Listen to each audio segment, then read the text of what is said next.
Ceci est une vidéo d'utilité publique. Merci de la partager au maximum. Dans cette vidéo, nous allons voir ensemble tout ce que j'aurais aimé savoir quand je venais d'arriver en Europe, en Occident, précisément en France, quand j'étais beaucoup plus jeune. En tout cas, nous allons voir ensemble 10 choses que j'aurais aimé savoir dès que je suis arrivé en Occident.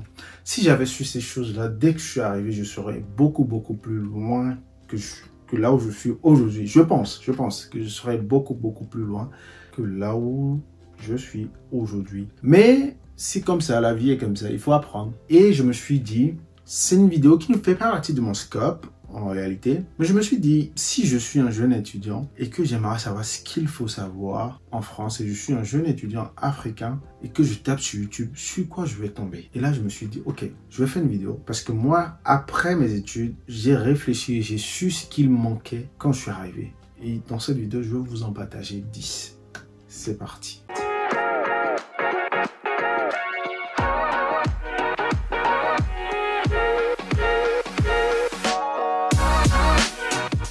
Salut à toi, je suis Ariel Aboudjogbe, entrepreneur en Afrique depuis quelques années maintenant. Sur cette chaîne, je parle de développement personnel, d'entrepreneuriat et d'investissement, principalement vers le continent africain. Si ce sont des thématiques qui te parlent, n'hésite absolument pas à t'abonner, mais surtout à activer la cloche de notification pour ne manquer aucune de mes vidéos hebdomadaires. D'ailleurs, à cet effet, j'ai écrit un tout petit livret intitulé le MBA de l'investisseur africain. C'est un tout petit livret qui se lit très rapidement. Dedans, tu vas retrouver les compétences et les aptitudes que tu dois développer pour entreprendre sereinement sur le continent africain, mais également une feuille de route, un plan d'action concret que tu peux suivre pour entreprendre sereinement sur le continent africain. Et en bonus, j'ai rajouté 10 idées très rentables que tu peux implémenter dès que tu veux débuter tes activités sur le continent africain. Et même si tu as déjà des activités, il y a des idées dedans qui vont te plaire. C'est dans la barre de description, c'est totalement gratuit. Tu me dis à quelle adresse mail et je te l'envoie. Voilà. Petite parenthèse, fin avril, j'organise un workshop sur la capitale à Paris avec plusieurs autres entrepreneurs. L'idée pour moi, c'est de traiter 3 principales thématiques. La première, dépasser la peur d'entreprendre, dépasser la peur d'accomplir quelque chose, dépasser la peur de réaliser ses objectifs. Donc ça, c'est la première thématique. La deuxième thématique, c'est de connaître les leviers sur lesquels vous pouvez vous appuyer pour accomplir davantage de choses, pour entreprendre. Les leviers, les différents leviers que vous pouvez activer pour entreprendre. Et la troisième thématique, ce sont les piliers sur lesquels vous pouvez vous appuyer pour vous enrichir personnellement à côté de votre boulot, à côté de vos études, peu importe. Nous allons parler d'e-commerce, nous allons parler d'immobilier, nous allons parler de tout ce que vous pouvez entreprendre en Afrique, d'agriculture, d'élevage. C'est un échange. Dans la barre de description, vous avez une liste, un lien que vous pouvez cliquer pour vous inscrire en avant-première. Et dès que j'ai la date et le lieu, je vous envoie un mail. Si vous voulez faire partie de cette journée avec nous, allez dans la barre de description. Dans la vie, il y a des choses, quand vous les savez, vous allez beaucoup plus loin. Il y a des choses quand vous ne les savez pas. Vous restez, au mieux vous êtes sur place, au pire vous êtes vraiment à l'ouest. C'est comme si vous alliez à tel endroit et on vous indique par là. Et finalement, vous n'arrivez très tard à l'endroit où vous avez pensé aller dès le début. Et dans cette vidéo, je veux parler avec vous de 10 choses qu'il faut savoir quand on est étudiant, étranger, africain surtout, et qu'on arrive dans un milieu en Occident comme la France. Et je pense que la plupart des pays européens ou bien même américains sont à peu près pareils. En tout cas, en Occident, il y a des choses à savoir. Et la première des choses que vous devez savoir quand vous arrivez en France ou en Occident, c'est qu'il faut chercher à comprendre les règles. Vous savez, en Afrique, on dit, quand tu vas dans un village où les gens marchent sur la tête, tu te mets sur la tête et tu commences à marcher sur la tête. Eh bien, il faut faire pareil quand vous arrivez en Occident. Mais avant de le faire, il faut d'abord comprendre les règles. Tu ne peux pas commencer à faire ça sans comprendre les règles. Il faut comprendre comment ça marche. Qu'est-ce qui marche ici et comment ça marche? Comment les gens fonctionnent? Qu'est-ce qu'ils font au quotidien? Il faut rentrer dans le quotidien des gens et commencer à comprendre leurs habitudes. On n'a pas les mêmes habitudes. Il y a des choses vraiment simples chez nous qu'on fait mais qui ne sont pas faites ici. Et en fait, ça, c'est la première des choses qu'il faut comprendre. Arriver à l'université, comprendre comment les gens ils travaillent ensemble, comprendre comment les gens, je sais pas, il y a des choses vraiment banales. Moi, je suis arrivé, c'est en Europe que j'ai découvert Le lave-linge, par exemple, chez moi, il n'y avait pas de lave-linge, en fait. Chacun prenait son linge, il le lavait. Comment utiliser la machine du lave-linge? Ça a été un challenge. Utiliser la machine dans le crous. Comment fonctionne? Et la plupart d'entre nous viennent ici et jusque-là, en fait, ils n'ont pas un budget conséquent à gérer. C'est papa qui te donne de l'argent tous les matins, c'est maman qui te donne de l'argent tous les matins. Et quand tu arrives en Occident, tu as ton argent qui arrive dans un compte bancaire que tu vas retirer pour faire des actions. Donc, tu deviens le gérant de quelque chose que tu n'as jamais fait dans ta vie. Donc, tu dois comprendre comment ça fonctionne. Qu'est-ce qu'il faut faire? Comment je fais? Tu as des aides qui existent pour toi. Tu as des aides qui existent pour les étudiants. Comment j'obtiens ces aides? Comment je fais des choses au quotidien? Comment ça marche? C'est la question que vous devez vous poser. Comment ça marche? Qu'est-ce qu'on fait ici pour s'en sortir? Comment ça marche? C'est la première chose que vous devez savoir. Vous devez tout faire pour savoir comment les choses marchent. Où on fait les courses? Où on fait les courses moins chères? Parce que quand nous on est arrivé, la première fois, on est allé d'abord faire des courses un peu chères. Ensuite, on nous a montré où faire les courses moins chères. Et vous voyez, il faut se poser la question. Il faut être humble parce que, je ne sais pas si c'est votre cas, mais moi, quand je suis arrivé, j'étais cette humble, mais je ne posais pas beaucoup de questions. Je suivais seulement mon groupe. Il faut poser des questions. En Europe, ça fonctionne comme ça. En Occident, ça fonctionne comme ça. Personne ne te dit rien tant que tu ne demandes pas. Et nous, en fait, on est des gens très taiseux, on va dire. Et vous savez, nous, on a peur de dire des conneries. Parce qu'on a grandi dans des systèmes où, quand on dit une connerie, ça te porte préjudice. Tu es la risée de tout le monde. Et du coup, on se tait beaucoup. En Occident, c'est le contraire. Il faut poser des questions et beaucoup le remarquent quand ils arrivent ici, ils arrivent en classe, ils voient comment les étudiants interagissent avec leurs profs. C'est quelque chose qui nous surprend beaucoup quand on vient d'Afrique. On n'a pas cette interaction avec nos profs en Afrique. En tout cas, le premier point que je veux apporter ici, c'est comprendre les règles du système. Ça doit être votre premier challenge. Le deuxième enseignement que je voudrais vous apporter, c'est de participer aux événements de votre université. Si vous êtes en prépa, vous participez, parce qu'en prépa, ça en demande beaucoup. Mais si vous êtes à l'université, vous êtes dans des masters, participez aux événements de votre université. Par exemple, participez au bureau d'études des élèves, par exemple. Pas bureau d'études, le BDE. Moi, j'ai participé. D'ailleurs, à la campagne, j'avais un groupe, on était à la campagne pour être le groupe qui allait gérer les élèves à l'année. J'ai participé à la campagne que j'ai perdue. En fait, on a fini deuxième, je crois. Et c'était une expérience très enrichissante.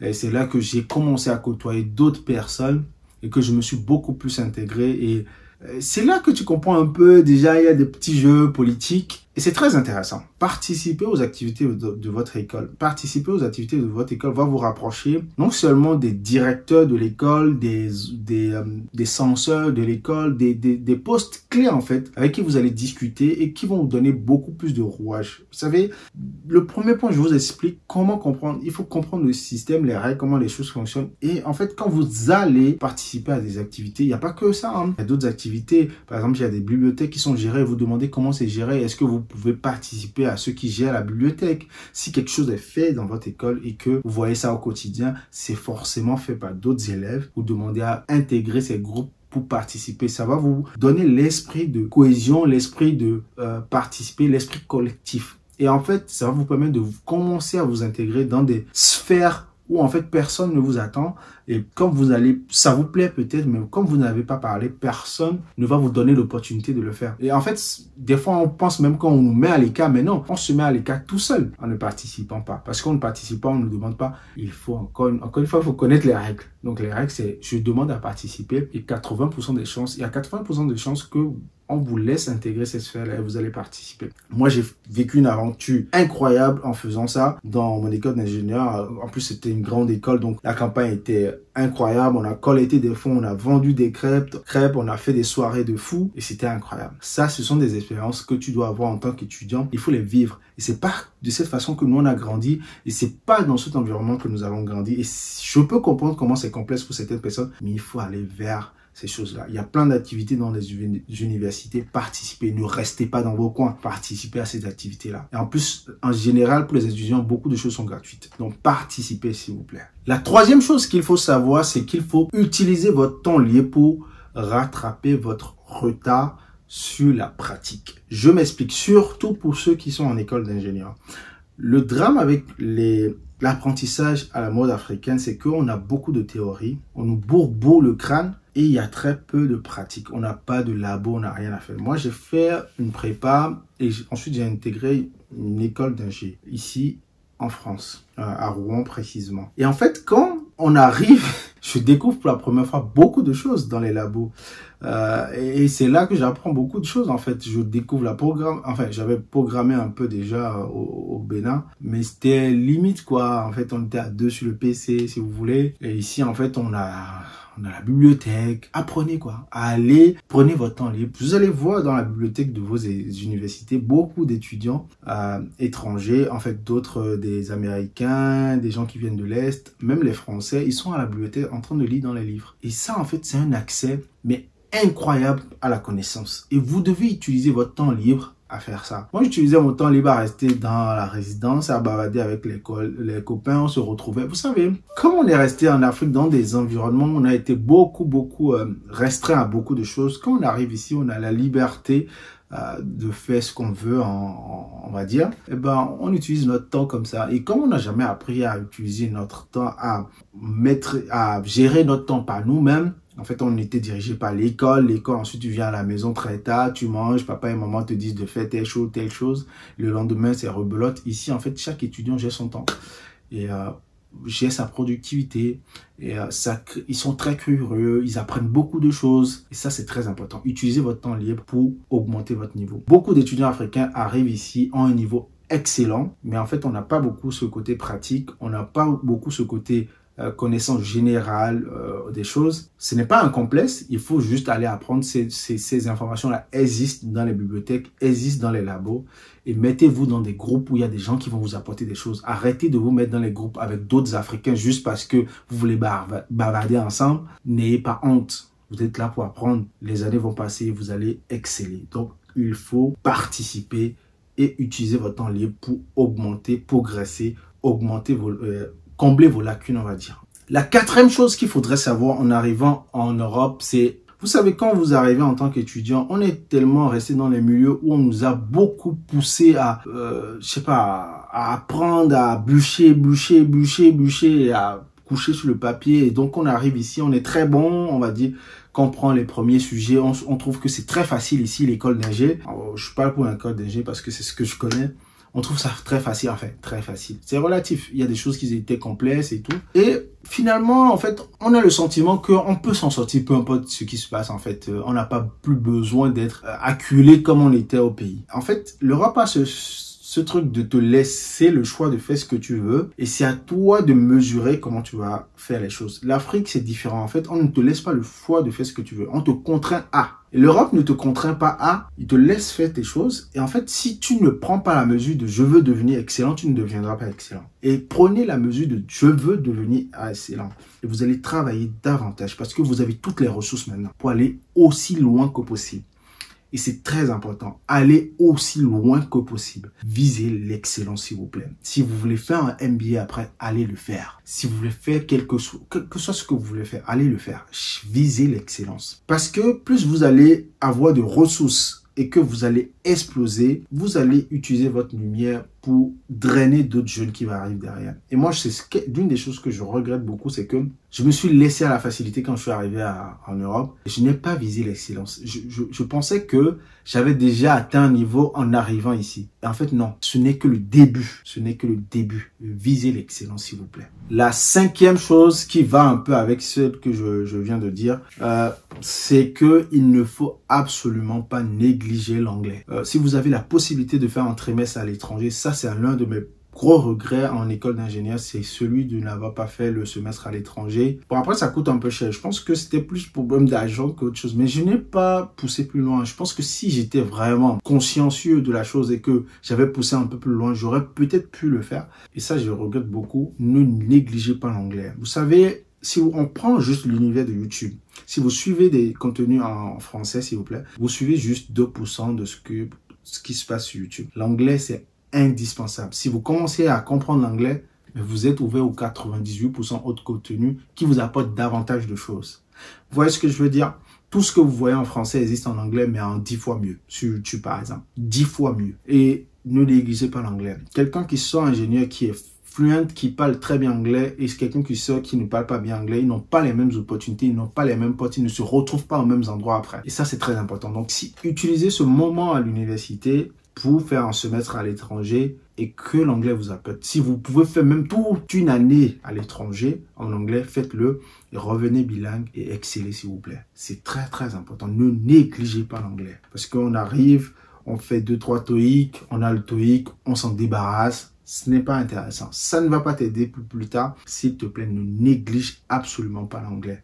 C'est très, très important. La 6e chose que j'aimerais partager avec toi, c'est trouve-toi un job étudiant. À part le fait que tu sois en prépa. Si tu es en prépa, on a très peu de temps. Mais si tu n'es pas en prépa, tu es en master ou bien tu es à l'école d'ingénieur où tu dois faire tes années et que tu as un peu de temps, trouve-toi un job étudiant. Ceci va te forger. Non seulement c'est un moyen de s'insérer dans la société, c'est un moyen de gagner de l'argent, mais c'est un moyen de comprendre aussi les différentes couches de la société. Vous savez, moi j'ai eu un stage dans une sorte de pharma où ils fabriquent des médicaments et c'est un travail à la chaîne et j'ai vu des gens là qui travaillent là depuis 20 ans et j'ai travaillé avec eux, on était à la chaîne, c'est une usine qui fabrique plein de médicaments, qui fabrique des seringues, qui fabrique beaucoup de choses et en travaillant là-bas, je pense que j'ai pris conscience que j'étais un privilégié en faisant une école d'ingé.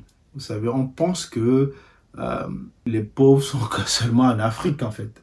Non, ici il y a des gens qui souffrent énormément également et qui sont dans des boulots miséreux, qui ont mal partout et qui passent leur vie à du coup fumer, à faire beaucoup de choses pour oublier leur quotidien. Et dites-vous, c'est leur quotidien au jour le jour. C'est très difficile, c'est très dur. Tu rencontres plus en plus de gens qui sont malades et quand tu discutes avec ces personnes-là, la seule chose qu'ils te disent c'est continue tes études, va au bout de tes études, un diplôme, fais quelque chose. Et ça, c'est très important. Quand tu discutes avec des gens ils te disent comment ils ont fait le choix d'abandonner les choses quand ils étaient jeunes, mais que finalement, ça les a rattrapés, tu prends la vie autrement. Et en fait, en trouvant un job et en travaillant au quotidien, tu vois comment c'est pénible, tu te dis, ah ouais, il faudrait que j'aille au bout de mes études quand même pour avoir un boulot qui va me permettre de ne pas vivre cette difficulté au quotidien. En fait, parce qu'il faut se le dire, en fait, quand le malheur de ce monde, on va dire, ou bien même la façon dont ce monde fonctionne, c'est que ce n'est pas celui qui travaille le plus dur qui gagne le plus. C'est celui qui apporte le plus de valeur en fonction de ce que le monde décide qu'il y a de la valeur ici. Un ingénieur gagnera beaucoup plus que quelqu'un qui est à la caisse au McDo. Mais celui qui est à la caisse au McDo, il est debout tous les jours, il coupe le poulet, il fait ci, il fait ça. C'est fatigant comme boulot. L'ingénieur va aller s'asseoir, utiliser son cerveau et c'est ça, il va discuter avec ses collègues, il va prendre ses pauses café, 17 h il va se barrer, il va gagner beaucoup. Vous voyez, parce qu'en fait, le monde considère que sa valeur est beaucoup plus que la valeur de la personne qui était à la caisse. Et c'est comme ça que le monde fonctionne. Et en fait, il faut savoir que c'est comme ça que ça fonctionne. Et une fois que tu comprends que c'est comme ça que ça fonctionne, tu te concentres davantage sur tes études. Et faire un job aussi te rend beaucoup plus humble et te permet d'avoir de l'argent et te permet aussi de bien gérer tes sous, de bien gérer ton quotidien et de t'acheter des choses, des petites choses et de faire de petits cadeaux à tes parents. Et sinon, si tu ne peux pas avoir le job et que tu peux être en alternance dans une entreprise, va en alternance dans une entreprise. Mais il faut que tu aies quelque chose, que tu sois dans une entreprise, que tu fasses quelque chose en fait et de soulager tes parents derrière et ça c'est très très important. La 7e chose qu'il faudrait savoir, c'est qu'il faut que tu trouves des aînés de ta formation ou des gens qui sont dans ta formation qui sont sortis bien avant pour commencer à préparer ta sortie, préparer comment avoir tes stages et comment trouver du boulot après. Il faut que tu discutes avec des gens qui sont passés par ta formation et qui sont déjà insérés dans le milieu de l'emploi et qui t'expliquent comment ils ont fait, comment ils sont allés trouver l'eau. Vous savez, l'une des choses qu'on fait très mal en Afrique aujourd'hui et que je continue de voir au quotidien parce que j'ai des gens que je rencontre quand je rentre en Afrique, des gens à qui je passe des entretiens et tout, c'est que on t'apprend à un métier, mais on ne t'apprend même pas à te présenter. On t'apprend même pas à écrire correctement un CV. La plupart des CV que je reçois dans mes entreprises en Afrique sont des CV, pour ne pas dire, c'est lamentable d'écrire un CV comme ça. Et moi-même, j'écrivais mon CV comme ça. Et c'est dommage parce que tu vois des gens compétents mais qui ne savent pas écrire un CV. Un CV s'adresse à un boulot précis. Quelqu'un qui veut avoir un boulot d'ingénieur ne met pas j'ai fait un stage, stage à la pompe à essence dans son CV. Ça, tu en trouves en Afrique plein. Il postule à quelque chose, il va mettre autre chose dans ses expériences. Ce n'est pas pertinent. Donc, vous devez comprendre comment on écrit son CV, comment on se présente. Beaucoup de gens arrivent et ne savent pas se présenter pour un stage. C'était mon cas. J'ai dû apprendre à me présenter dans un stage, à me présenter, à dire qui je suis, ce que j'ai fait et dans quel boulot j'ai travaillé et comment je peux intéresser le recruteur qui est en face de moi. Donc, c'est très important de comprendre cette chose-là. Et les aînés peuvent vous accompagner. Il y a aussi des chaînes YouTube où les gens vous apprennent à bien rédiger votre CV ou à bien vous présenter lors des entretiens. Faites ces exercices-là, c'est très important. Et l'autre chose, c'est qu'il faut comprendre que quand vous cherchez un stage ou un emploi, c'est une question de loi de nombre. Vous postulez beaucoup, parce qu'il y en a qui postulent très peu et disent « j'ai pas de stage ». Moi, je postulais énormément parce que j'avais très vite compris que c'était la loi des nombres. Si je postule beaucoup, j'aurai peu d'entretiens et le peu d'entretiens que je vais avoir, il faut pas que je les loupe. Et c'est là que j'ai commencé à me préparer pour passer mes entretiens. C'est là que j'ai commencé à me préparer pour être pertinent sur les points clés de mes entretiens. Et ça, c'est très important. Ça, c'est fondamental. Et si vous voulez avoir un coup de pouce, il faut des aînés qui sont déjà sortis et qui vous expliquent. Si vous êtes à la sortie de votre école, allez voir des aînés qui sont sortis et demandez-les de vous coopter dans leurs entreprises. Ils vont même avoir des primes en le faisant. Bon, après, il y a certains qui sont bizarres, ils vont pas le faire, mais ça, je ne comprends même pas. C'est une mentalité j'arrive pas à le capter. Mais beaucoup vont vous accompagner. Ça va leur faire plaisir, ils vont vous accompagner. Mais écoutez, fermez votre bouche et écoutez seulement et suivez. Et allez au bout. Ne pensez pas que vous êtes plus intelligent que quelqu'un. Ce à quoi vous pensez, d'autres ont pensé avant vous et ont essayé. Le système est beaucoup plus fort que vous. Quand vous êtes débutant, il faut juste suivre et rentrer. Ensuite, quand vous allez comprendre, vous pouvez faire ce que vous voulez. Vous pouvez faire littéralement ce que vous voulez. Dès que vous comprenez le système, c'est le plus important. 8e chose et pas des moindres, ne tombe absolument pas dans les vices de l'Occident. Au début de la vidéo, je l'expliquais, quand on quitte l'Afrique, en fait, on quitte un milieu où on est beaucoup plus serré et on arrive dans un milieu en Occident où on a beaucoup plus de liberté parce que l'Occident, en fait, il te laisse, c'est toi qui fais ton choix et ton choix, c'est conséquences en fait. Choix, ça va avec conséquences. Les choix d'aujourd'hui sont les conséquences de demain. Ce que tu as aujourd'hui, ce sont les conséquences des choix que tu as fait hier. Et ça, c'est très important. En fait, l'Occident te laisse le choix. Et en Occident, le vice est à portée de main. Et vous pouvez tomber dans tout. Dans la drogue, dans l'alcool, dans plein de choses. Parce que le copain m'a invité là, j'ai fait ci, j'ai fait ça. Je dis toujours aux jeunes, c'est très important de savoir pourquoi vous êtes là et qui vous êtes. Vous n'êtes pas forcément ces gens-là. Vous êtes là pour autre chose. Et ce que vous voulez faire plus tard est différent des gens avec qui vous êtes. C'est bien d'être avec les copains, de rigoler, de faire choses. Les gens se sont retrouvés en prison parce qu'ils étaient venus en Europe. Ils avaient vu des copains, ils sont allés en boîte, ils ont voulu se battre. Un couteau est sorti, quelqu'un est mort. Ils se retrouvent en prison. Alors que ses parents l'ont envoyé étudier, avoir un diplôme, s'en sortir dans la vie. C'est dommage. Des gens sont venus ici, rentrer dans des arnaques. Ils ont commencé à gagner des petits sous. Ils se sont dit, ah non, mais on est en France maintenant, on va seulement arnaquer. Ils se sont retrouvés dans des situations déplorables. Déplorables. Soyez focus et concentrez-vous. Et rappelez-vous d'où vous venez. Ce que vous avez vécu, par quoi vous êtes passé jusqu'à ce que vous arriviez ici. Rappelez-vous simplement de ça. Et si vous vous rappelez de tout ça, vous n'allez pas rentrer dans n'importe quoi. C'est très important. Le vice est à portée de main en Europe et vous pouvez tomber dans n'importe quoi. C'est très important de dissocier les choses. Et vous n'avez pas les mêmes destins, vous n'avez pas la même vie que tout le monde. C'est important de savoir qui vous êtes et où vous allez. C'est très important. Ne laissez aucun vice arriver à vous.